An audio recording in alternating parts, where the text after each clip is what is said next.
We want to see how you would get current through an arbitrary shape of any size and of any curvature. For instance, this is a curved surface, a large curved surface, and there could be positive charges going through the surface here. There could be negative charges going through the surface here. They could be moving with different velocities.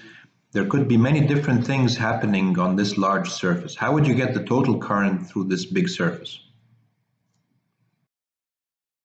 As we deal with large surfaces in the past, we cut up our surface into small elements of area. And for each element of area, we define an area vector, and the area vector is perpendicular to the surface at that location, at each location. So the area vectors are not all the same direction. They point in different directions, the same way we talked about for the concept of electric flux. Exactly. And since this surface is an open surface, we can choose to put the area vectors this direction or also downwards. So we have this choice. So in this problem, we're going to just choose them to be up. And as before, the charges are moving through the surface. And in this case, there are positive charges moving with a certain velocity this way. And here there are negative charges, for instance, moving with velocity this way. And there could be different things happening at other locations. If you look at the j vectors, for the negative charges, the j vector will be pointing opposite the velocity.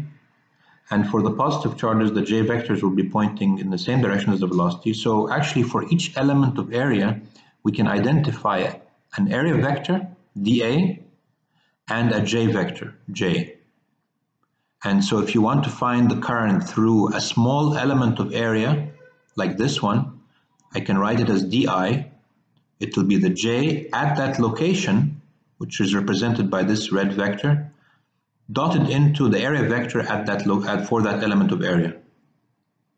So how would you then get the total current? You will integrate. Integration means you're summing. You're adding the current through this part and this part and this part, and this makes an integration.